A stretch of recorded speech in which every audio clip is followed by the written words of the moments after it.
ശബരിമല സ്വർണ്ണക്കൊള്ളയുമായി ബന്ധപ്പെട്ട് CPMന്റെ പത്തനംതിട്ട ജില്ലാ കമ്മിറ്റി അംഗം എ പത്മകുമാറിന്റെ അറസ്റ്റോടുകൂടി പാർട്ടി പൂർണ്ണമായും പ്രതിരോധത്തിലായിരിക്കുന്നു എന്നതിൽ തർക്കമില്ല. പത്മകുമാറിനെ തള്ളാനും കൊള്ളാനും കഴിയാത്ത അവസ്ഥയിലാണ് പാർട്ടി നേതൃത്വം ഇപ്പോൾ. പ്രഥമദൃഷ്ട്യാ കുറ്റക്കാരനാണെന്ന് കണ്ടെത്തിയെങ്കിലും പത്മകുമാറിനെതിരെയുള്ള കോടതിയുടെ വിധി വരുന്നതുവരെ പത്മകുമാറിനെ സംരക്ഷിക്കുമെന്ന ഒരു നിലപാടാണ് ഒരു വിഭാഗം CPM നേതാക്കന്മാർ സ്വീകരിക്കുന്നത്. എന്നാൽ പാർട്ടി അണികൾക്കിടയിൽ ഇത് വലിയ ചർച്ചകൾക്ക് വിഷയമായിട്ടുണ്ട്. കാരണം ശബരിമലയുമായി ബന്ധപ്പെട്ട് അയ്യപ്പന്റെ സ്വർണം മോഷണത്തിന് കൂട്ടുനിന്ന ഒരു നേതാവിനെ എന്തിനാണ് പാർട്ടി നേതൃത്വം സംരക്ഷിക്കുന്നത് എന്നൊരു ചോദ്യമാണ് ഒരു വിഭാഗം പ്രവർത്തകന്മാർ ഉയർത്തുന്നത്. പത്തനംതിട്ടയിൽ മാത്രമല്ല, കേരളത്തിൽ അങ്ങോളം ഇങ്ങോളം ശബരിമല സ്വർണ്ണക്കൊള്ള കോൺഗ്രസും BJPയും ഒരു പ്രചരണായുധമാക്കി മാറ്റുന്നത് CPMന് വലിയ തലവേദന സൃഷ്ടിക്കുന്നുണ്ട്.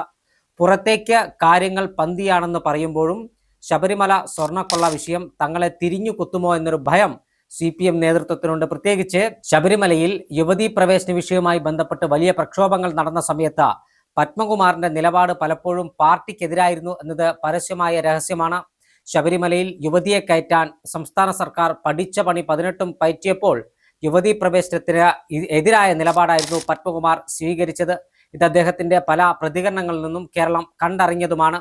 ആ ഒരു പശ്ചാത്തലത്തിൽ ശബരിമലയിൽ ഇപ്പോൾ ഉണ്ടായ മോഷണവുമായി ബന്ധപ്പെട്ട പത്മകുമാറിനെ അറസ്റ്റ് ചെയ്തത് പാർട്ടിക്ക് വലിയ തിരിച്ചടിയാണോ എന്ന് ചോദ്യം ചോദിച്ചാൽ CPMകാർ പറയുന്നത് തിരിച്ചടിയല്ല, അന്വേഷണ സംഘത്തിന്റെ മുഴുവൻ അന്വേഷണവും നടക്കട്ടെ എന്നാണ്. പക്ഷേ പത്മകുമാറിന് പത്തനംതിട്ട ജില്ലയിലെ CPMന്റെ മുഖമാണ് എന്ന കാര്യത്തിൽ തർക്കമില്ല.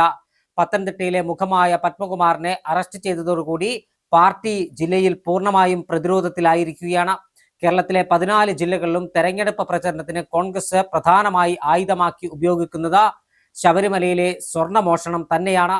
സ്വർണ്ണമോഷണവും അതിന്റെ പിന്നാലെ CPMന്റെ നേതാക്കന്മാരെയും സഹയാത്രികരെയും അറസ്റ്റ് ചെയ്തതും കോൺഗ്രസ് വലിയ ചർച്ചയാക്കി മാറ്റുന്നുണ്ട്.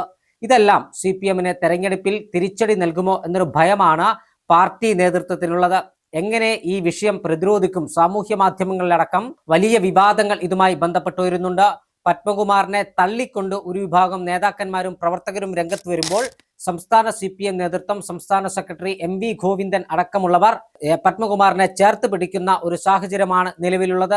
പത്മകുമാറിനെതിരെ ഏതെങ്കിലും തരത്തിലുള്ള ഒരു നടപടി സ്വീകരിച്ചാൽ അത് പത്മകുമാറിനെ സ്നേഹിക്കുന്ന പത്തനംതിട്ടയിലെ ആളുകൾക്കിടയിൽ തങ്ങൾക്ക് വിനയാകുമോ എന്നൊരു ഭയമാണ് പാർട്ടിക്കുള്ളത്. പത്മകുമാറിനെ സംരക്ഷിച്ച് CPM എത്ര കാലം ഇങ്ങനെ മുന്നോട്ടു പോകുമെന്നൊരു ചോദ്യം കൂടി നാട്ടുകാർ ഉയർത്തുന്നുണ്ട്. നിലവിലെ സാഹചര്യത്തിൽ ശബരിമല സ്വർണ്ണക്കൊള്ളയുമായി ബന്ധപ്പെട്ട് പാർട്ടി വലിയ പ്രതിരോധത്തിലായിട്ടുണ്ട്. പാർട്ടി നേതൃത്വത്തിന്റെ അറിവും സമ്മതവും ഈ സ്വർണ്ണക്കൊള്ളയ്ക്കുണ്ടോ എന്നൊരു സംശയമാണിപ്പോൾ ജനങ്ങൾ ചോദിക്കുന്നത്. പത്മകുമാറും വാസുവും ദേവസ്വം ബോർഡ് പ്രസിഡന്റുമാരായിരുന്ന സമയത്ത് അന്നത്തെ ദേവസ്വം വകുപ്പ് മന്ത്രിമാർ ഉൾപ്പെടെയുള്ളവരെ ഈ വിഷയത്തിൽ അന്വേഷണ സംഘം ചോദ്യം ചെയ്യുമോ എന്നൊരു ചോദ്യവും ജനങ്ങളുടെ ഭാഗത്തുനിന്ന് ഉയരുന്നുണ്ട്. എന്തായാലും SIT അന്വേഷണം പുരോഗമിക്കുകയാണ്.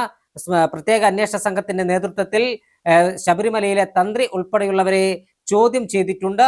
ആ ചോദ്യം ചെയ്യലിൽ നിന്നും അവരിൽ നിന്നും നിർണായകമായ വിവരങ്ങൾ ലഭിച്ചിട്ടുണ്ട്. ഇത് പത്മകുമാറിലും വാസുവിലും മാത്രം ഒതുങ്ങില്ല. ഉന്നത CPM നേതൃത്വത്തിലേക്ക് അന്വേഷണം നീളുമോ എന്നത് മാത്രമാണ് ഇനി കണ്ടറിയാനുള്ളത്.